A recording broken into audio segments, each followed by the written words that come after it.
Bismillahirrahmanirrahim.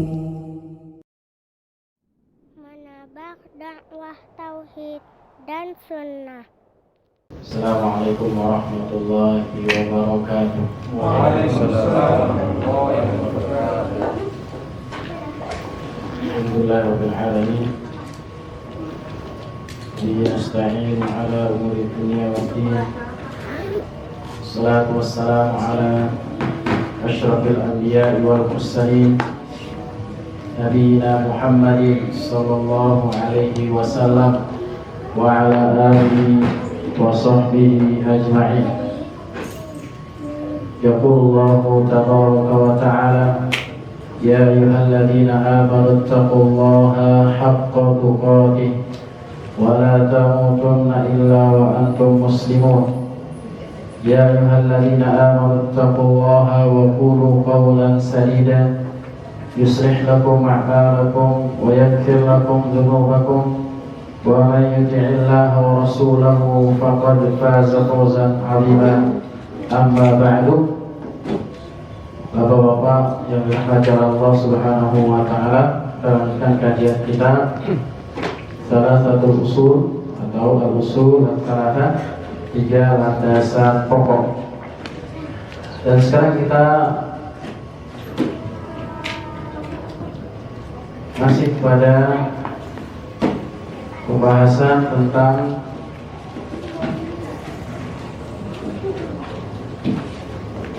awal dari isi kitab yang dituliskan oleh mu'allif rahimahullahu ta'ala.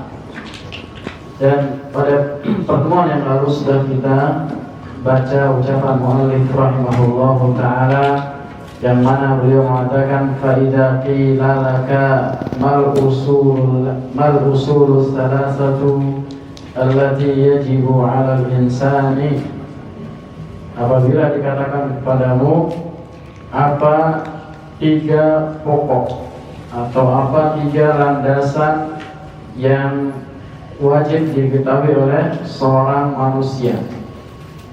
Sudah kita bahas apa itu usul, dan juga sekarang masuk pada ucapan mu'allif rahimahullahu ta'ala, yakni ucapan beliau ma'rifatuha. Mal usul as-salasatu allati yajibu 'alal insani ma'rifatuha. Kita sekarang masuk pada ucapan beliau ma'rifatuha. Kemudian disebutkan oleh Syekh Muhammad bin Shalih Al-Utsaimin apa yang dimaksud dengan ucapan beliau ma'rifatuha. Beliau mengatakan awradal mu'allifu rahimahullahu ta'ala hadhil mas'alata. Mu'allif mengemukakan rahimahullahu ta'ala mengemukakan masalah ini bisi rotis soal, dengan model pertanyaan, dengan sigo pertanyaan. Situ beliau mengatakan apa usul yang wajib diketahui oleh seorang manusia. Wadhalika min ajli an yantabihal insanu laha. Tujuannya adalah agar kita semuanya memperhatikan perkara tersebut. Dan ini adalah uslub atau sighah yang terdapat di dalam Al-Quran, dan juga banyak sabda Nabi kita SAW juga menggunakan sighah ini. Sebelum kita menyampaikan suatu ilmu, sebelum kita menyampaikan suatu perkara, biasanya dengan mengucapkan pertanyaan. Mungkin kita juga mempraktekkan di kehidupan kita, ya, ketika menegur anak-anak kita, mungkin bisa menggunakan sighah pertanyaan. Kamu tahu nggak ini? Misalnya, kalau naik ke atas pohon tahu nggak nanti bisa jatuh? Akibatnya tahu nggak kalau seperti ini dan seperti ini? Itu biasanya menggunakan sighah pertanyaan. Tapi kita sering juga pernah mengatakan ketika bertanya kepada seorang pemuda atau seorang anak kecil, beliau bertanya apa hak Allah. Kamu tahu nggak hak Allah atas hambanya dan hak hamba atas Allah? Bertanya. Sebelum dijelaskan apa itu hak-haknya oleh Nabi kita Sallallahu Alaihi Wasallam. Ini juga yang disebutkan oleh Syekh, mengungkapkan dengan nada pertanyaan. Li'annaha mas'alatun 'azimatun wa usulun kabirah. Karena perkara yang akan disampaikan oleh Syekh di sini adalah usul atau masalah yang besar, masalah yang agung, dan juga tentang usul yang besar yang wajib kita ketahui sebagai seorang manusia, terlebih sebagai seorang muslim. Maksud dari ucapan Syekh dengan nada pertanyaan tadi adalah inna hadhihi hiya al-usul salasatu allati yajibu 'ala al-insan ma'rifatuha. Sesungguhnya walaupun dia menggunakan kata tanya, tapi artinya seolah beliau mengatakan bahwa inilah usul atau 3 usul yang wajib diketahui oleh seorang manusia. Li'annaha hiyal usul allati yus'alu 'anha al-mar'u fi qabrihi. Karena ketiga usul ini atau 3 perkara ini yang akan ditanya oleh malaikat, ya, yang akan ditanya seorang manusia itu, seorang hamba yang meninggal dunia di dalam kuburnya, idza dufin, ketika sudah apa? Ketika sudah dikuburkan. Kemudian wa tawalla anhu ashabuhu, kemudian setelah para teman-temannya atau karib kerabatnya pulang dari kuburannya datang. Disebutkan oleh Syekh di sini, datang seorang atau 2 orang malaikat, kemudian didudukkan oleh 2 malaikat tersebut, ya, di apa namanya, kemudian ditanya tentang ketiga usul yang akan dibahas oleh Syekh. Dan pertanyaan ini para ikhwas sekalian, jawabannya itu sudah ada, ya. Kalau kita sekolah, atau mungkin anak-anak kita yang sekolah biasanya dikasih kisi-kisi, kan? Kalau kita diberikan pertanyaannya bukan kisi-kisi. Kalau kisi-kisi kan setengah soal, ya, mungkin yang keluar begini di ujian.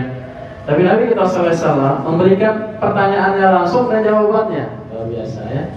Tapi para jemaah yang dimuliakan oleh Allah Subhanahu Wa Taala, jawaban ini tidak bisa cuma sekedar dihafal. Ya, kalau cuma menghafal, orang-orang yang pandai menghafal mungkin akan lebih pintar menjawab pertanyaan tersebut. Namun kita bisa menjawab kalau kita mengamalkan apa-apa konsekuensi dari ketiga pertanyaan tersebut. Kalau dalam kehidupan kita sehari-hari bisa melaksanakan 3 daripada konsekuensi pertanyaan tersebut, kita akan bisa menjawab. Meskipun nggak bisa bahasa Arab, ya, meskipun orang nggak bisa baca, nggak bisa tulis, kalau dia melaksanakan ketiga poin tersebut, dia bisa menjawab. Apa pertanyaannya? Pertanyaannya sebagaimana disebutkan di sini oleh mu'allif dan sudah kita pahami.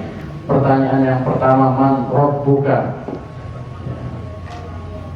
Kemudian wama dinuka, waman nabiyuka. Atau dalam riwayat yang lain, siapa laki-laki yang diutus di tengah-tengah kamu? Menunjukkan bahwasanya pertanyaan tentang Nabi Sallallahu Alaihi Wasallam. Pertanyaan yang pertama, Pak, man rabbuka, siapa Rabbmu? Kalau kita ditanya sekarang, kira-kira bisa jawab nggak, Pak? Man rabbuka, siapa Rabbmu?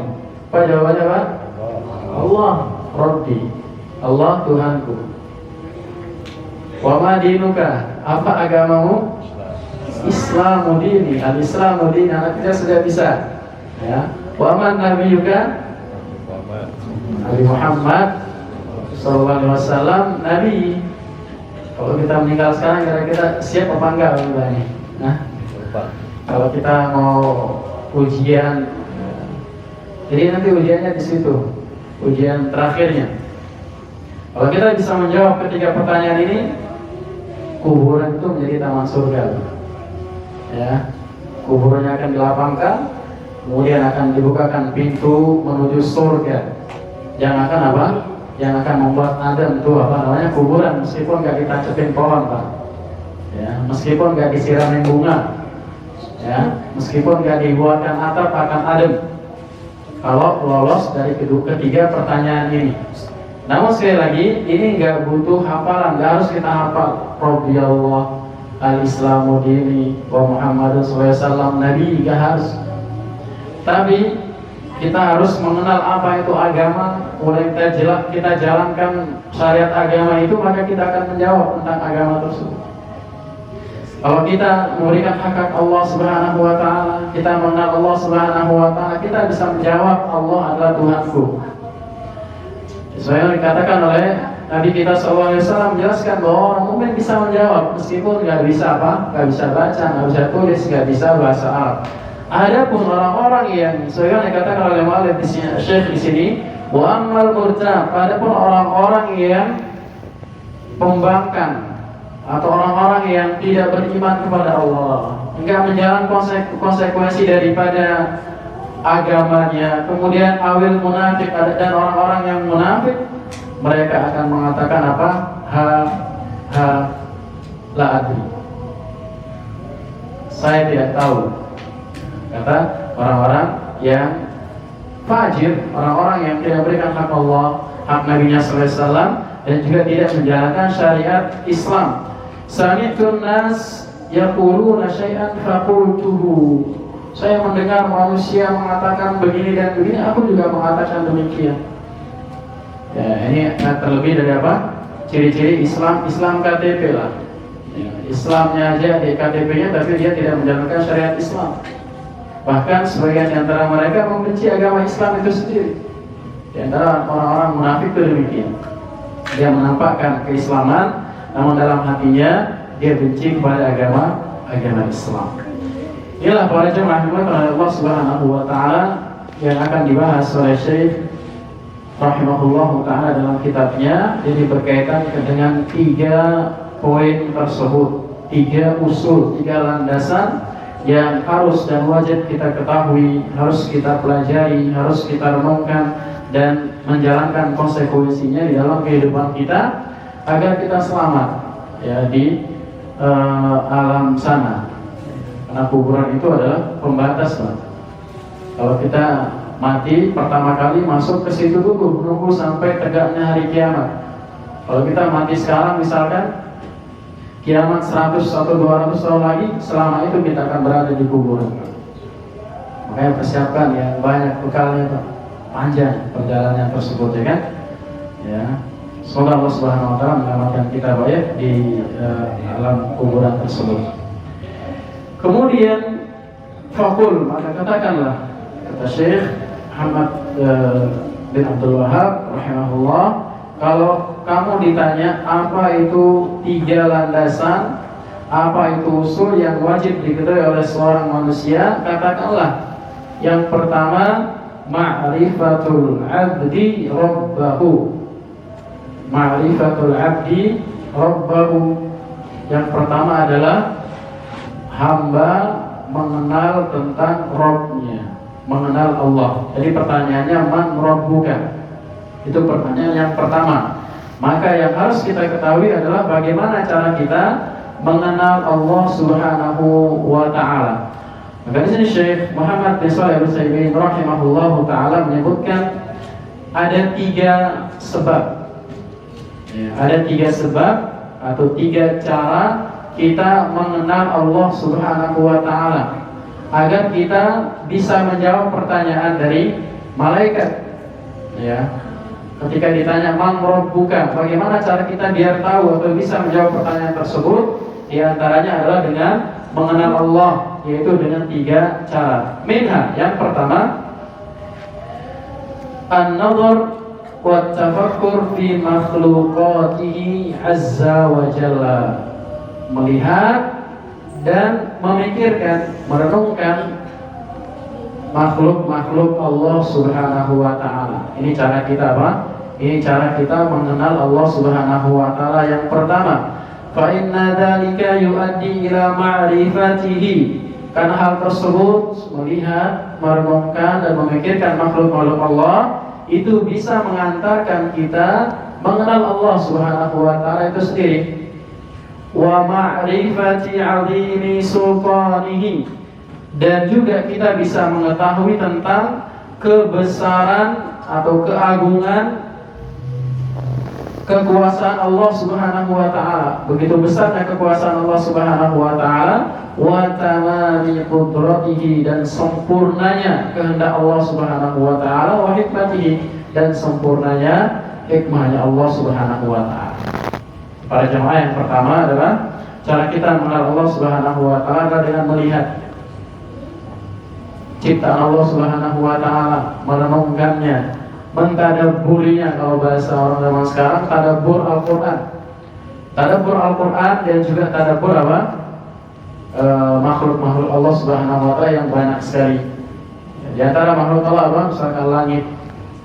Bagaimana Allah menciptakan langit yang tanpa tiang, tanpa pasak, tapi kuat, enggak jatuh-jatuh, alhamdulillah. Ya. Kemudian apa? Bagaimana melihat bumi Allah Subhanahu wa taala. Bagaimana melihat gunung yang begitu besar, begitu kokoh sebagai pasaknya bumi. Bagaimana melihat luasnya lautan. Ya, dan seterusnya di antara makhluk-makhluk Allah Subhanahu wa taala, sehingga kita bisa mengenal lebih jauh tentang bagaimana Allah itu. Bagaimana keagungan Allah dan bagaimana besarnya kekuasaan Allah Subhanahu wa ta'ala. Makanya di sini disebutkan beberapa dalil yang menunjukkan dan memerintahkan kepada kita semuanya untuk melihat dan merenungkan tentang makhluk-makhluk Allah Subhanahu wa ta'ala. Di antara yang disebutkan oleh Syekh di sini adalah surat Al-A'raf ayat yang ke-185. Al-A'raf ayat 185, Allah Subhanahu wa ta'ala mengatakan, Al-awalam yanzuru fi malakutis samawati wal ardi wa ma khalaqallahu min syai'. Tidakkah mereka melihat kerajaan-kerajaan langit, ya, dan kerajaan-kerajaan bumi tentunya. Apa itu? Bagaimana kerajaan langit itu, Pak? Ada yang pernah ke langit? Jadi nggak seperti yang kita pernah nonton film Kerasakti, ya. Gak seperti itu. Bagaimana kerajaan-kerajaan langit dan juga bagaimana kerajaan-kerajaan di bumi. Wa ma khalaqallahu min syai', dan segala sesuatu yang diciptakan oleh Allah Subhanahu wa ta'ala. Tadi kita sebutkan banyak sekali, ada gunung, kemudian lautan, kemudian apa lagi, pohon-pohon, itu ciptaan Allah Subhanahu wa ta'ala. Kita lihat matahari dan seterusnya. Itu menunjukkan kekuasaan Allah Subhanahu wa ta'ala yang sangat besar dan kemampuan Allah Subhanahu wa ta'ala. Kemudian Allah katakan dalam dalam ayat yang lain, surah Saba ayat yang ke-46, Allah Subhanahu wa ta'ala mengatakan, innama u'izukum biwahidatin an taqumu lillahi masna wa furada summa tatafakkarun. Sesungguhnya aku hanya mewasiatkan kepada kalian biwahidatin, dengan satu hal saja. Apa itu satu hal? Antaqumu lillahi masna wa furada, supaya kamu menghadap Allah, Subhanahu wa ta'ala masna, baik ketika berdua-duaan, wa furada, maupun ketika apa? Ketika sendirian. Summa tatafakkarun, kemudian engkau apa? Berpikir tentang Allah Subhanahu wa ta'ala. Ya, perintah Allah Subhanahu wa ta'ala apa? Untuk beribadah, untuk kita menghadap Allah Subhanahu wa ta'ala, baik kita sendirian walaupun kita ada temannya. Dan ketika sendirian ini, para jemaah yang dimuliakan oleh Allah Subhanahu wa ta'ala, ini ujiannya sangat berat, ya. Berbeda kalau kita sedang berjamaah, ya. Khusyuk sholat berjamaah itu sangat apa? Bagus, sangat cepat. Bahkan nangis berjamaah bisa nggak? Bisa. Tapi kalau kita sedang sendiri, para jamaah, berat untuk ikhlas, ya. Berat untuk kita menangis, itu berat. Karena nggak ada yang lihat, Pak, ya. Nggak ada yang apa? Nggak ada yang lihat. Kalau kita nanti sholat dan sholat tarawih, sholat semoga Allah mudahkan masuk Ramadan, imamnya nangis misalnya, kita bisa sedih. Kenapa kita sedih? Ya dengan imamnya nangis. Bukan ngerti apa? Bukan ngerti tentang ayat-ayatnya. Tapi kalau kita sendirian, mungkin jarang di antara kita apa? mungkin sholat sampai 10-15 menit ketika sendirian. Yang dibaca biasanya apa? Kalau Bapak sholat sendirian di rumah. Gak jauh dari apa? Al-Mu'awwidzatain. Apa itu Mu'awwidzatain? 2 qul. Tapi kalau kita lagi berjamaah, apalagi menjadi seorang imam, Masya Allah ya. Kalau jadi imam mungkin bacaannya bisa 1 muka, 2 muka ya kan? Benar gak Pak? Ya ini harus kita perbaiki ya kan? Kalau kita lagi sholat sendiri Pak, dianjurkan itu bacaannya panjang. Bacaannya kalau bisa seperti Nabi SAW baca Al-Baqarah, lanjut Ali Imran, lanjut An-Nisa kalau bisa. Ya, tapi kalau menjadi imam, misalkan ini sebagai nasihat juga buat kita semuanya, jangan terlalu panjang juga. Kasihan dia di sana mungkin ada yang tua, ya, ada yang mungkin gak kuat lama-lama. Harus diperhatikan juga sebagai seorang pemimpin, harus lihat jamaahnya seperti apa. Tapi kalau kita sendiri, kalau mau baca 1-2 juz, monggo, gak apa-apa. Ya bahkan sebagian ulama dulu ada yang sholat malam itu selesai 1 atau 30 Al-Quran Pak. Kita nggak boleh heran juga bagaimana keutamaan mereka. Mereka membaca Al-Quran atau membaca sholat malam itu sampai selesai Al-Quran. Nggak apa-apa kalau sendiri. Tapi kalau sama orang ya jangan terlalu banyak juga ya, diperhatikan. Tapi kalau udah terbiasa, mungkin ada komunitasnya sudah biasa, ya itu mungkin bisa dimaklumi. Ya, panjang dan pendeknya juga relatif Pak ya. Kadang yang kita anggap panjang belum tentu panjang ya. Mungkin bisa juga biasa-biasa saja. Ini para jemaah yang dimuliakan oleh Allah Subhanahu wa taala. Kemudian yang selanjutnya dari yang disebutkan oleh Malik di sini dalam surah Ali Imran ayat yang ke-190. Allah Subhanahu wa taala mengatakan inna fi khalqis samawati wal ardi wa ikhtilafil laili wan nahar la ayatin liulil albab. Sesungguhnya di dalam penciptaan langit-langit dan juga dalam penciptaan bumi, wa ikhtilafil laili wan nahar, dan di dalam perubahan pergantian malam dan pergantian siang, la ayatu liulil albab. Itu adalah ayat, itu adalah tanda bagi orang-orang yang berakal. Kita harus merenungkan juga bagaimana penciptaan langit, bagaimana penciptaan bumi, bagaimana siang berganti malam, malam berganti siang. Dan ini apa? Ini adalah bentuk ayat atau tanda-tanda kekuasaan Allah Subhanahu wa taala yang harus kita renungkan. Itu harus berputar. Ya, sampai hari kiamat nanti akan berputar demikian, Pak. Dan bagaimana matahari terbit dari timur, bagaimana terbenam di barat, ini juga tanda-tanda kekuasaan Allah Subhanahu wa taala. Ya, yang tidak mampu dilakukan oleh manusia. Kemudian juga dalam ayat yang Allah katakan inna fi ikhtilafil laili wan nahar wa ma khalaqallahu fis samawati wal ardi la ayatin liqaumin yattaqun. Sesungguhnya di dalam pergantian malam dan pergantian siang dan juga apa-apa yang diciptakan oleh Allah Subhanahu wa taala di dalam langit dan juga di bumi, ini juga merupakan tanda-tanda bagi orang-orang yang bertakwa. Terus kita lihat juga apa-apa yang diciptakan oleh Allah di langit, apa yang diciptakan oleh Allah di langit seperti malaikat, kemudian juga bintang-bintang, ya, awan, kemudian apa lagi, matahari, rembulan. Ini adalah ciptaan Allah Subhanahu wa taala yang harus kita renungkan. Kalau makhluk Allah saja demikian, tentunya yang menciptakan makhluk-makhluk tersebut yang sangat luar biasa, itu lebih luar biasa lagi.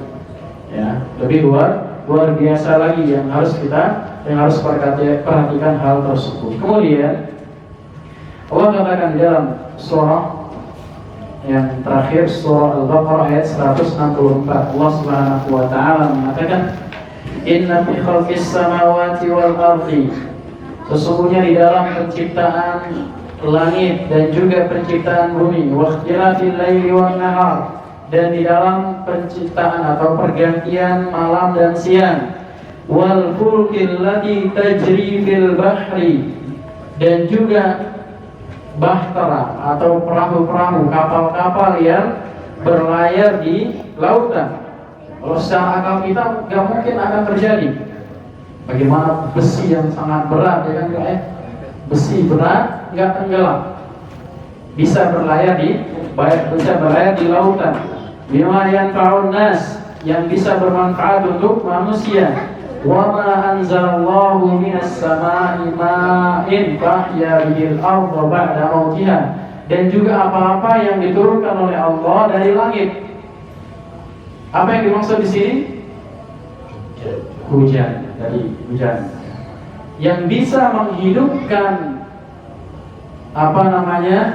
bisa menghidupkan bumi setelah matinya. Maksudnya tanah-tanah yang tadinya mati nggak bisa tumbuh-tumbuhan, sehingga bisa menumbuhkan tumbuh-tumbuhan dan seterusnya.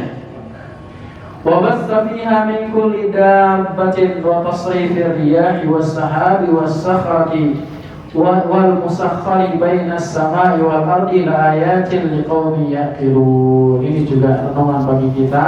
Kita lihat segala sesuatu yang terjadi di langit dan di bumi, di lautan, kemudian juga ada hewan-hewan melata dan seterusnya, bahkan angin-angin, kemudian apa yang ada di langit, awan-awan dan seterusnya.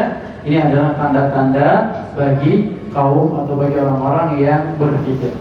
Ini kita renungkan, Pak. Ya, kalau kita mengenal Allah Subhanahu wa Ta'ala, kita renungkan yang ada di langit, yang ada di bumi dari ciptaan Allah Subhanahu wa Ta'ala, betapa agungnya perkara-perkara tersebut yang menunjukkan besarnya kekuasaan Allah dan besarnya kehendak Allah Subhanahu wa Ta'ala. Kemudian yang kedua, di antara cara kita mengenal Allah Subhanahu wa Ta'ala agar kita bisa menjawab pertanyaan malaikat man rabbuka adalah wa min asbabi ma'rifatil 'abdi rabbahu an-nazar fi ayatihi syar'iyyah. Dan di antara tanda atau cara atau sebab seorang hamba mengenal Rabbnya adalah dengan melihat ayat-ayatnya yang syar'i, ayat-ayat syar'i dari Allah Subhanahu wa Ta'ala. Wahia al-wahyu alladhi ja'at bihi ar-rusul alaihi wassalatu wassalam. Dan dimaksud dengan ayat-ayat syariah di sini adalah wahyu yang dibawa oleh ar-rasul, Nabi kita Nabi Muhammad sallallahu alaihi wasallam, baik itu Al-Qur'an ataupun di dalam hadis Nabi kita sallallahu alaihi wasallam. Kita lihat ya tentang kebesaran-kebesaran Allah Subhanahu wa Ta'ala yang menjelaskan tentang Allah. Karena yang paling kenal dengan Allah sekali lagi siapa? Allah Subhanahu wa Ta'ala. Ya. Kemudian yang paling kenal setelah Allah siapa?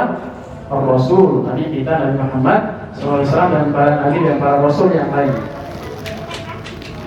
Fayanzuru fi hadhil ayat, kemudian kita melihat ayat-ayat yang ada di dalam Al-Qur'an tersebut, dalam wahyu tersebut, wa ma fiha minal masalihil 'azimah, dan apa-apa yang terdapat di dalamnya dari maslahat-maslahat yang sangat besar, allati taqumu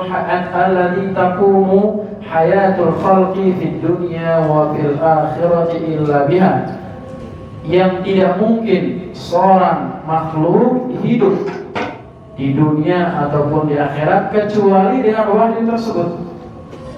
Ya, tidak mungkin kita bisa hidup bahagia tentunya kecuali dengan apa? Melihat, merenungkan dan memahami, mempelajari tentang wahyu tersebut.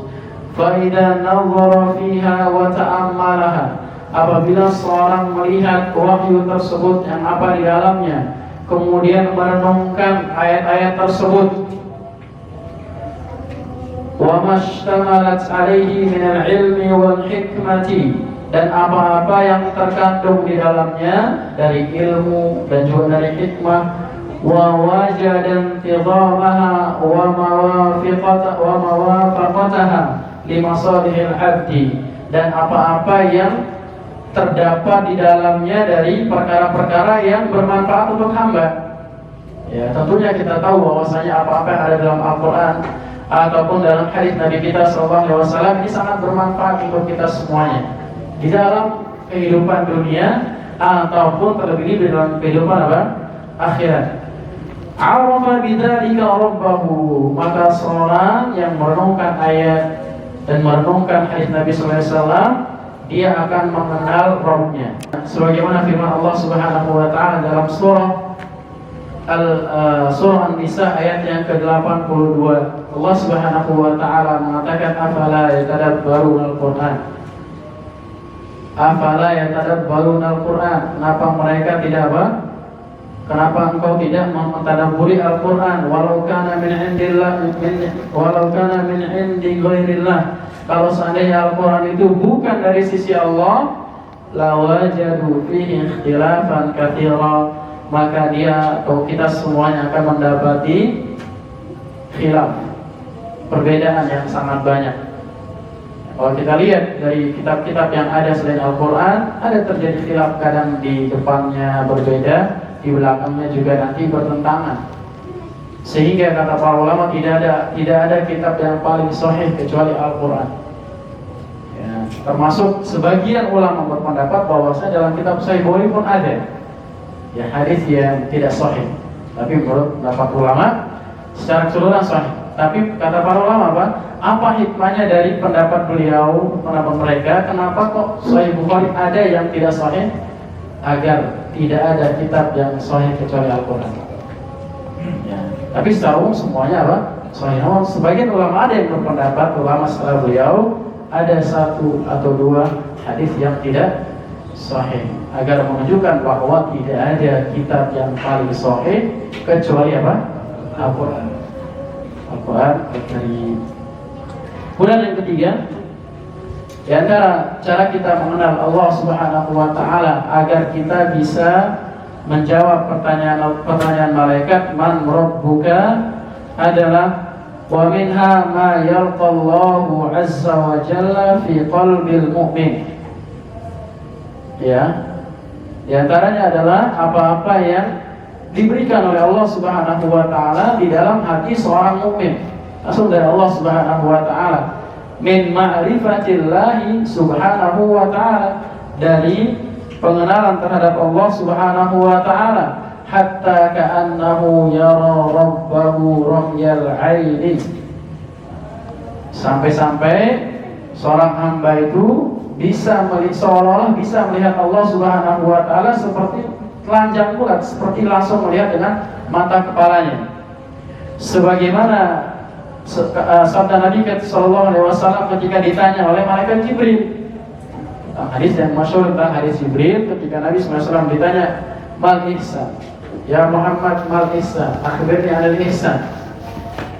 Nabi kita sallallahu alaihi wasallam mengatakan ihsan itu adalah anta'budallah ka'annaka tarah. Yang dimaksud dengan al-ihsan adalah engkau menyembah Allah seolah-olah engkau melihat Allah. Dan ini adalah anugerah yang luar biasa dari Allah Subhanahu wa ta'ala, yang tidak semua hamba, tidak semua kita bisa mendapatkan anugerah tersebut. Ya, kita menyembah Allah Subhanahu wa ta'ala seperti kita melihat Allah Subhanahu wa ta'ala di hadapan kita semua. Bahkan sebagian menjelaskan bahwa ketika kita membaca Al-Quran, tingkatan yang pertama adalah seolah kita langsung membaca Al-Quran itu di hadapan Allah Subhanahu wa ta'ala. Adalah tingkatan yang sangat luar biasa. Di dalam Islam kita kenal ada 3 tingkatan. Dalam hadis Jibril disebutkan, yang pertama Islam. Kemudian yang kedua yang kedua iman, mukmin, muslim, mukmin. Yang kedua muhsin. Nah, ihsan itu muhsin. Atau iman, Islam, iman, kemudian ihsan. Biar gampang ihsan, nanti muhsinnya bingung. Ini tingkatan yang dikenal dalam Islam. Ya, ada pun tingkatan-tingkatan yang lain seperti hakikat, ma'rifat dan seterusnya, itu adalah tidak ada di dalam agama Islam, tidak dikenal. Yang dikenal adalah 3 tingkatan tadi. Muslim, ini semua orang yang mengucapkan syahadat langsung menjadi muslim. Ya, meskipun baru masuk Islam langsung menjadi Muslim. Atau biasa kita kenal mungkin dengan mu'allaf ya. Mu'allaf itu orang-orang yang baru masuk Islam, bisa juga orang kafir yang diharapkan keislamannya bisa disebut mu'allaf. Tapi kalau udah lama masuk Islam, sekali lagi ada sebuah keliruan ya, sampai meninggal dunia kadang disebut mu'allaf. Padahal tidak ada agama mu'allaf, ya kan? Yang ada apa? Muslim. Kalau dia udah masuk Islam, maka dia Muslim seperti kita semuanya. Kemudian baru bertingkat, semakin dia belajar, semakin dia bertambah keislamannya sehingga dia menjadi apa? Mukmin. Yang dia beriman kepada Allah, kepada malaikat, kepada Rasul, kepada Alkitab dan yang lainnya, maka ini tingkatannya menjadi mukmin. Dan tidak setiap orang yang mukmin atau tidak setiap orang yang Muslim itu mukmin. Sebaliknya setiap orang mukmin pasti Muslim, karena dia udah apa? Tingkatannya lebih tinggi. Baru setelah itu dia belajar agama, dia beribadah kepada Allah Subhanahu Wa Taala, dia naik derajatnya, naik tingkatannya menjadi apa? Muhsin. Dan muhsin ini adalah tingkatan yang luar biasa. Kata Nabi Sallallahu Alaihi Wasallam, derajat muhsin ini bisa diberikan oleh Allah Subhanahu Wa Taala seolah-olah dia beribadah langsung melihat Allah Subhanahu Wa Taala. Tapi kalau kita nggak mampu, kata Nabi kita Sallallahu Alaihi Wasallam, fa'ilam takun tara, kalau kita nggak mampu memiliki derajat tersebut, kita beribadah nggak mampu seolah-olah melihat Allah Subhanahu Wa Taala, fa'innahu yaraka, maka ingatlah bahwa Allah pasti melihat kita semuanya. Jadi ini kita sebut dengan sifat apa? Muraqabatullah. Selalu diawasi oleh Allah Subhanahu Wa Taala. Ini adalah buah dari sifat tersebut. Kita beribadah, kita berbuat apapun yang ada di muka bumi ini, kita ingat bahwasanya Allah pasti melihat kita semuanya. Kita nggak akan luput dari apa? Nggak akan luput dari penglihatan Allah Subhanahu Wa Taala. Ini para jamaah yang dimuliakan oleh Allah Subhanahu Wa Taala, cara kita mengenal Allah Subhanahu Wa Taala yang tiga hal yang disebutkan oleh Syekh Muhammad bin Shalih Al-Utsaimin rahimahullahu taala. Begitu pula cara kita mengenal Allah Subhanahu Wa Taala adalah mempelajari nama, yang mungkin bisa ditambahkan. Yang keempat adalah mempelajari nama dan sifat-sifat Allah Subhanahu Wa Taala. Di sini nggak ada di kitabnya ya. Bisa ditambahkan mempelajari nama dan sifat-sifat Allah Subhanahu Wa Taala. Karena semakin kita mengenal nama dan sifat-sifat Allah, kita akan semakin mengenal Allah Subhanahu Wa Taala. Ya, kita lihat Allah Subhanahu Wa Taala Maha Rahman, Maha Rahim, kemudian nama-nama yang lain, sehingga kita lebih mengenal Allah Subhanahu Wa Taala. Dan buahnya juga bisa kita aplikasikan dalam kehidupan kita sehari-hari. Kalau kita mempercayai bahwa Allah Subhanahu Wa Taala Maha melihat misalkan, maka kita akan aplikasikan dalam kehidupan kita sehari-hari bahwa semua apa yang kita lakukan di dunia ini dilihat oleh Allah Subhanahu Wa Taala. Lebih tajam daripada CCTV, Pak. Seorang muslim seharusnya nggak perlu yang namanya CCTV seharusnya. Karena apa? Karena punya Allah Subhanahu Wa Taala yang Maha melihat. Bahkan disebutkan oleh sebagian ulama bahwa Allah Subhanahu Wa Taala melihat sesuatu yang ada di dasar lautan yang berwarna hitam, Pak. Di tengah malam gelap gulita, Allah tahu. Allah Subhanahu Wa Taala lihat perkara tersebut. Allah Subhanahu Wa Taala juga tahu binatang-binatang yang ada di dasar lautan. Allah melihat semuanya. Ini sebagai apa? Sebagai bentuk penjelasan bahwa penglihatan Allah Subhanahu Wa Taala tidak terbatas dengan sesuatu apapun. Semua kita diketahui oleh Allah Subhanahu Wa Taala, dan Allah Subhanahu Wa Taala Maha mampu untuk melakukan hal tersebut. Yang tentunya kita ketahui bahwa penglihatan Allah sekali lagi tidak sama dengan penglihatan makhluk yang sangat terbatas. Adapun penglihatan makhluk mungkin yang ada di depan kita saja, sampai beberapa meter saja. Ya, kalaupun pakai alat pun sampai beberapa kilometer saja, nggak akan mungkin bisa melihat seluruh yang ada di muka bumi ini. Inilah kekuasaan Allah Subhanahu Wa Taala. Semakin kita tahu nama dan sifat Allah Subhanahu Wa Taala, maka kita akan makin mengenal Allah Subhanahu Wa Taala. Kita akan makin tahu bagaimana keagungan Allah Subhanahu Wa Taala, dan juga bagaimana kekuasaan Allah Subhanahu Wa Taala dan hikmahnya. Para jemaah dimuliakan oleh Allah Subhanahu Wa Taala, ini yang pertama yang wajib kita ketahui bagi seorang muslim yaitu ma'rifatul abdi rabbahu, seorang hamba mengenal Rabbnya. Kemudian sini disebutkan oleh muallif rahimahullah taala yang kedua, isanya jam berapa? Ya, 1 menit lagi ya. Ya, sudah azan. Ya, insyaallah kita lanjutkan pada kesempatan yang berikutnya dari perkara yang kedua yang wajib kita ketahui insyaallah. Semoga Allah Subhanahu wa taala mudahkan, dan kita berdoa apa ya, semoga Allah Subhanahu wa taala mempertemukan kita dengan bulan suci Ramadan. Subhanallah wa bihamdika, asyhadu an la ilaha illa anta, astaghfiruka wa atubu ilaik. Assalamualaikum warahmatullahi wabarakatuh.